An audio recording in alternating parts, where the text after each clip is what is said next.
The night air inside the glass tower felt heavier than usual, as if the skyscraper itself knew something was coming.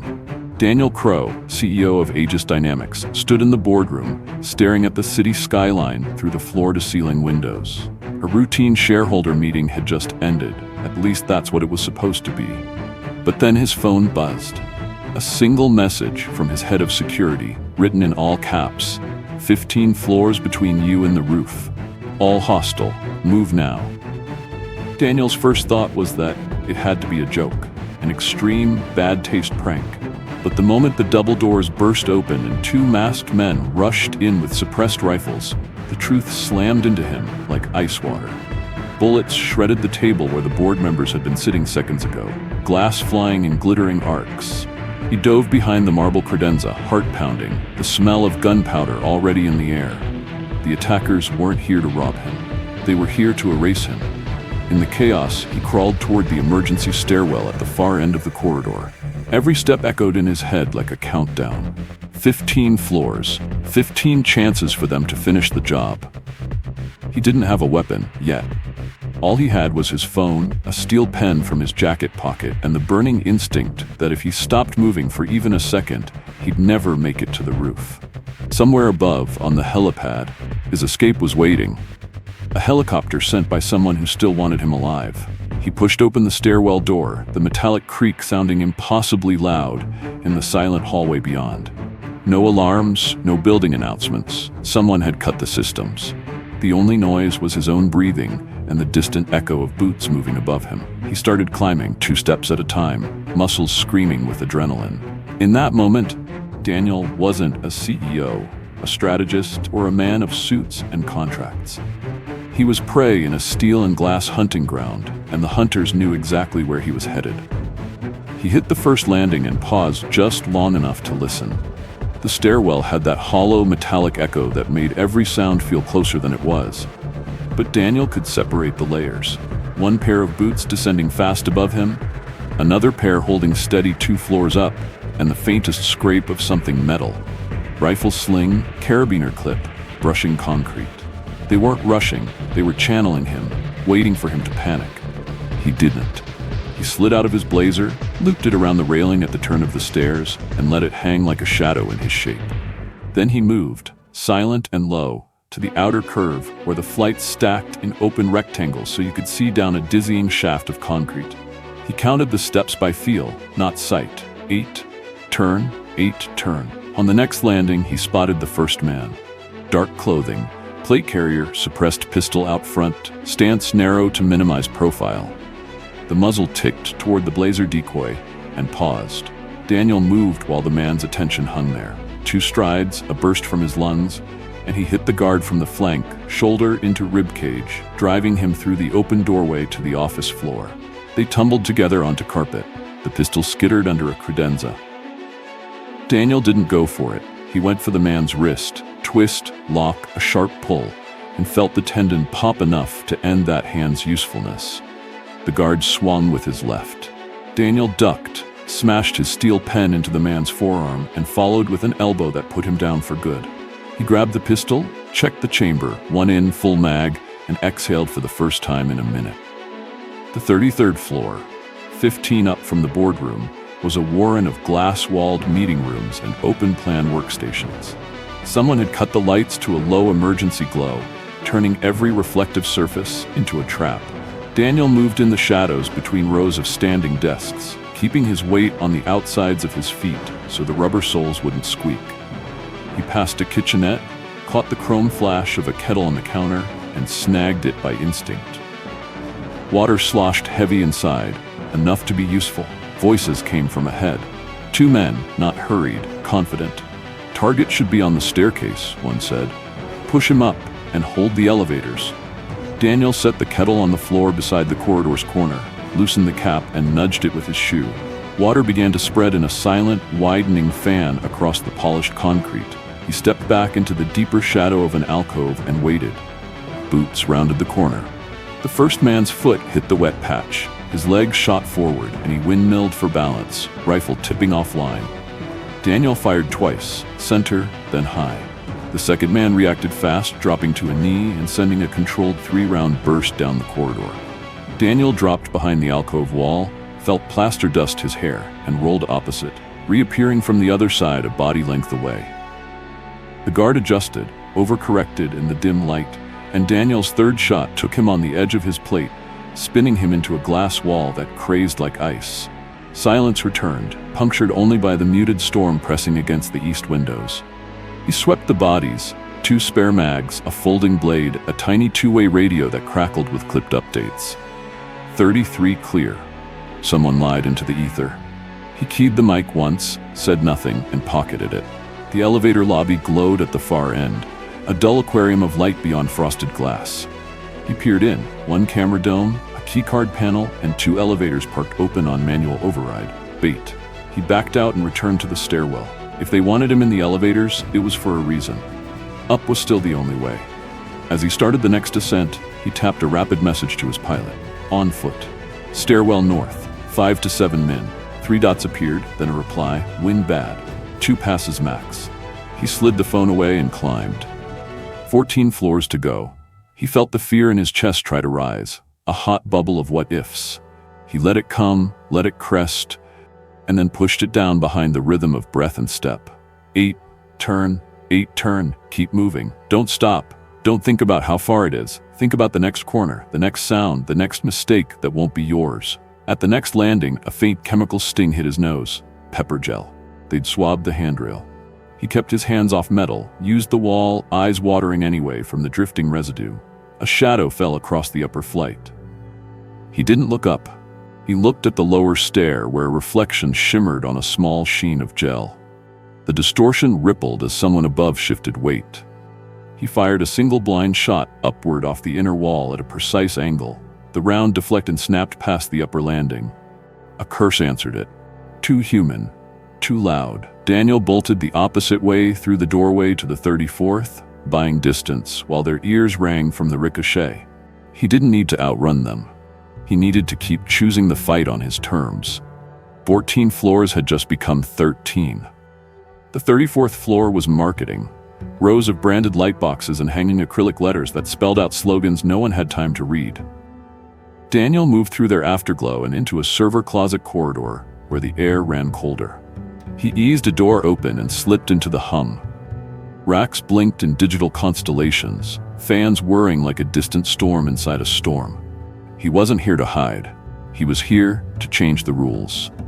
On the rear panel of the power distribution unit, his thumb found a recessed breaker he'd signed off on installing months ago after a previous scare. He flipped it. Half the floor went dark. Outside, a shout, the shuffle of confused boots, a radio crackle. Lights down on 34. He was moving again before the echo faded, cutting diagonally across the darkened open office toward the north stair. A silhouette appeared ahead, tall, squared shoulders, rifle low and ready. Daniel didn't shoot. He threw the folding blade instead, a flat, fast flick that made the man flinch left on instinct. In the same beat, Daniel fired 2 rounds through the space the head had just vacated, hitting chest plate and collar seam, enough to punch him backwards across a desk. The rifle discharged once into the ceiling tiles in a gout of dust. Daniel hopped over him, yanked the blade free, grabbed the spare mag, and entered the stairwell again. 12 floors. Somewhere above, a door banged open hard enough to slam drywall. A woman's voice this time, professional, clipped. Crow is moving north stair, teams pivot. He filed that away. Mixed team, not just hired guns, at least one team lead who actually thought. Good, he preferred worthy opponents, predictable ones got you lazy. He killed the next flight's momentum before the landing and listened. The breathing above was fast, too fast, adrenaline dump or poor cardio. Either way, shaky hands meant sloppy aim. He drew a sharp breath and then exhaled, hard, to fog the air in front of him. The mist drifted up the stairwell, a ghost that made the man above hesitate. Daniel moved on that micro beat of confusion, taking the last 4 steps in a rush, pushing the barrel aside with his forearm as the guard fired, the supersonic crack a razor past his ear. Daniel hammered a forehand into the jaw, jammed the pistol into the soft seam below the plate, and pressed. 1 shot. The man folded. Daniel dragged him through the 35th floor door and out of the sightline from above. He checked the man's comms. North stair, contact lost. He keyed the mic twice, click click, then dropped it, forcing their picture of him to fuzz. The 35th was finance, which meant keycard partitions he couldn't afford to fight with. He kept to the perimeter, where maintenance access would bypass those locks. The corridor here tightened, carpet swallowing footfalls, walls close enough to touch both at once. A new sound reached him, an elevator car moving, manual override whine. They were repositioning shooters via lift while he ran the stairs. He reached the next landing as the elevator across the hall dinged. Doors slid. A muzzle appeared before a face did. He fired at the seam where doors met, and the weapon jutted out. The round punched into metal and shocked the shooter back inside. The doors bounced, tried to reopen, failed, then slid shut as the car retreated. He crossed the hall in 3 strides, stabbed the call button for every floor, then jammed the emergency stop with a pen cap so the next car would stall between floors and trap at least one team. 10 floors. Sweat ran cold along his spine, tempered by the air that grew chillier as he climbed. The storm outside beat at the glass like a giant's hand. He pictured the roof, the red helipad lights, the cyclone of rotor wash, the first step into the bird, and let that image anchor him as his legs began to tremble. On 36, the woman's voice again, closer now. He's exhausting. Don't chase. Collapse him forward. Smart. They would stop trying to catch him and start setting teeth ahead. He needed to stop being bait and become the hook. He cut left through legal, where the cubicles formed a maze, and doubled back toward the center stair, not the north. He took 2 minutes. He didn't have to pull a fire axe from behind a break glass panel and wedged it in the north stair door at 37, so it wouldn't latch. Then he sprinted across the floor to the center stair and went up. When the team behind him hit the north door and found it open, they'd flood a stairwell he wasn't in. He heard the trap spring a minute later. North stair contact empty. What the? He smiled despite himself. 9 floors. On 39, his phone pulsed once. 1 min to pass 1. Hold position topside 15 sec. He typed back, can't hold. Make noise on pass. The reply, Roger. Noise. He clipped the phone away and set his pace to a new beat, time to sound. As he burst onto 40, a low thunder rolled across the roof. Rotors, distant at first, then swelling until the ducts sang with vibration. The building shivered. Every head on every team would tilt up for half a second. He used that half second to cut across 40's reception, slide on polished stone into a side corridor, and take the center stair upward unseen. 8 floors.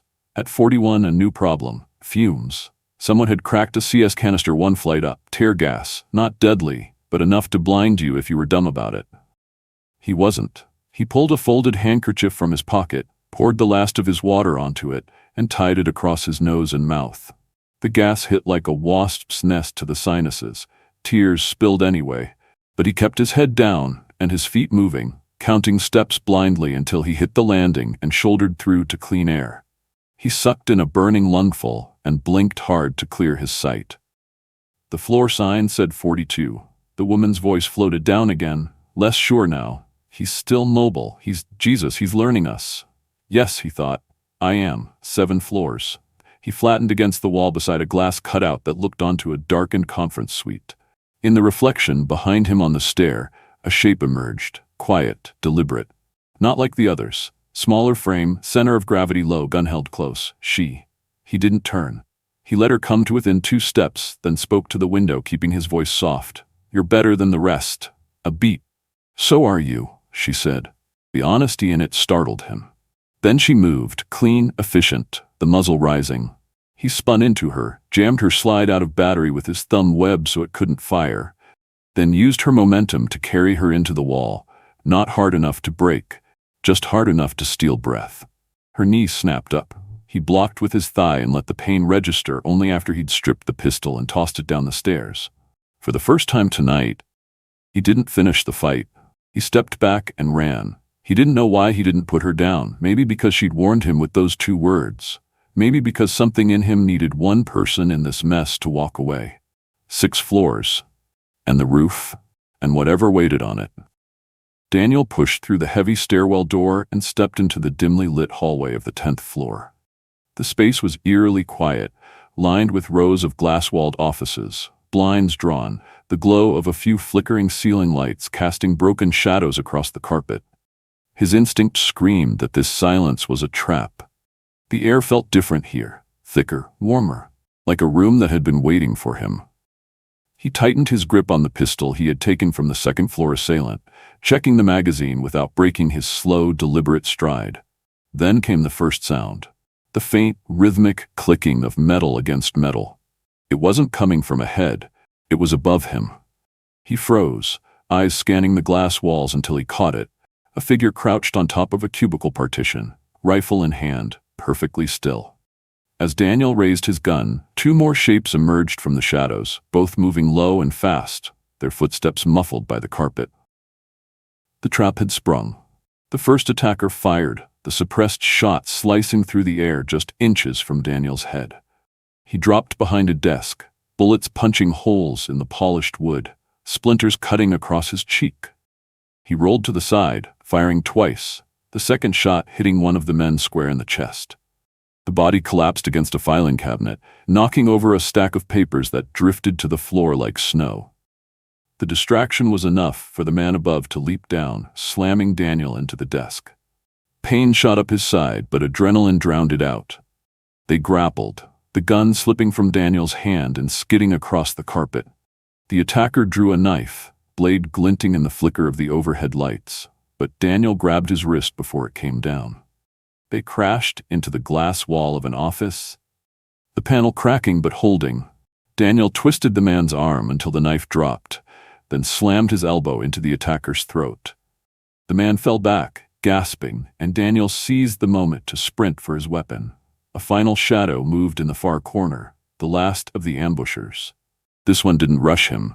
Instead, he aimed with cold precision, waiting for Daniel to come into view. Daniel spotted his reflection in the glass just before the shot rang out and dropped flat to the floor. The bullet shattered the glass above him, raining shards as he returned fire. The attacker slumped to the ground, lifeless. Breathing hard, Daniel reloaded and scanned the floor. 3 bodies. 3 more obstacles gone. But every bullet he fired was another warning to whoever was above. The CEO was still alive, still climbing. He knew they wouldn't make the next floor this easy. Daniel burst through the stairwell door to the 12th floor and was hit by the sharp smell of gunpowder before he even saw the shooters. This floor wasn't offices anymore. It had been cleared out, stripped to concrete and steel beams, the open space turning into a kill zone. Half the lights were out, and the rest swung loosely from their cables, flickering in erratic patterns that left whole corners in darkness.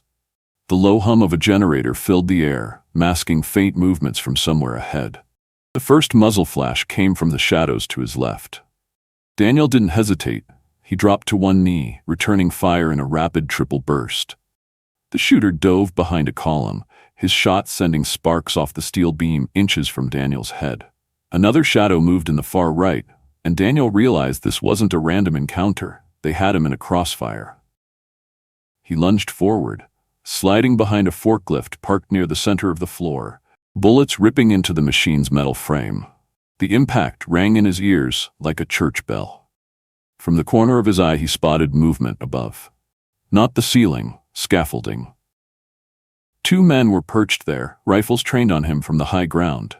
He cursed under his breath and rolled just as a burst of rounds tore through the forklift, punching holes the size of fists into the steel. A single ricochet grazed his arm, the sting of heat and pain mixing with the rush of adrenaline. He needed to change the angle. A flashbang was still clipped to his vest, one he had taken from an earlier attacker. He yanked the pin and lobbed it high toward the scaffolding. The detonation was deafening in the enclosed space, white light flooding the floor for an instant, forcing his attackers to shield their eyes. Daniel was already moving, sprinting toward the base of the scaffolding.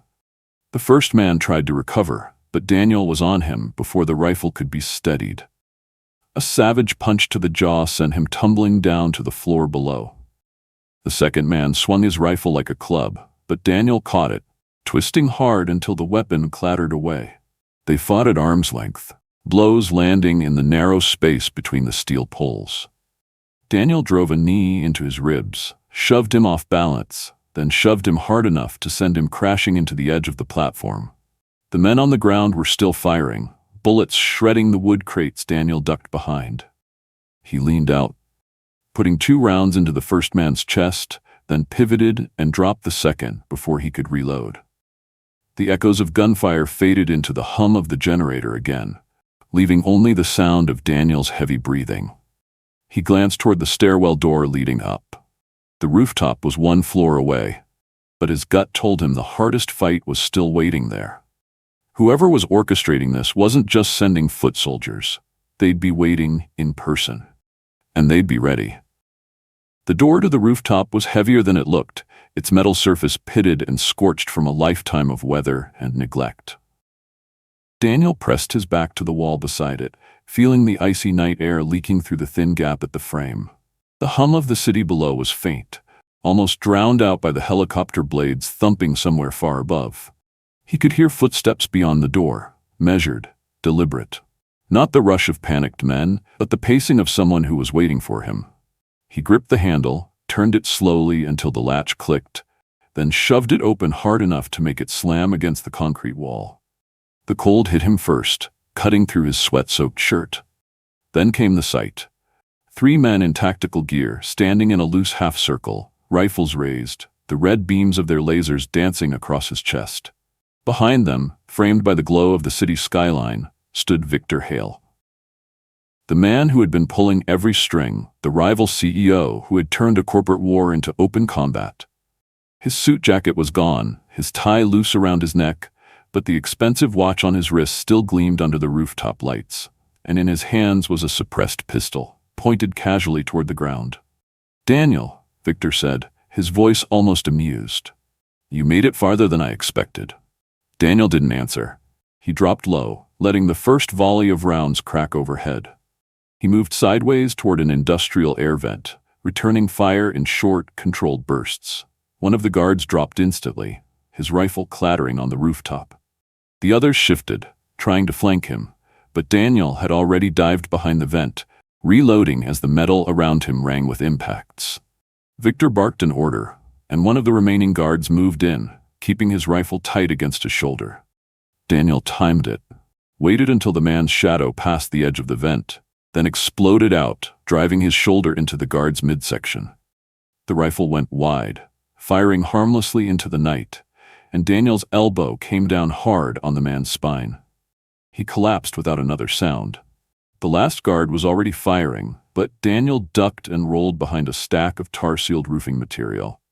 He popped up from the side, putting a round clean through the guard's shoulder. The man screamed, dropped his weapon, and stumbled backward until he tripped over the edge guardrail, barely catching himself before falling. Now it was just Victor. Daniel stepped out from cover, gun raised. "It's over, Victor." Victor smirked, spinning the pistol in his hand before leveling it at Daniel's head. "It's never over in this business." Then he fired. The shot went wide. Daniel had already thrown himself sideways, landing in a crouch and firing back. Victor ducked behind the rooftop stairwell housing, firing blindly as he moved. The echo of their shots clashed with the wind, each bullet's crack amplified by the concrete walls. Daniel advanced, circling to cut off Victor's escape. A sudden rush of footsteps told him Victor was making for the helipad. Daniel sprinted after him, boots pounding against the rooftop. The helicopter loomed ahead, its blades spinning faster now, kicking up a whirlwind of dust and debris. Victor reached the skids just as Daniel tackled him from behind. They crashed to the ground, sliding dangerously close to the edge. Victor punched hard, his fist glancing off Daniel's jaw, but Daniel slammed his forearm into Victor's throat, forcing the pistol loose. It skittered away across the rooftop. For a moment they were just 2 men, locked in a brutal hand-to-hand struggle under the roar of the helicopter.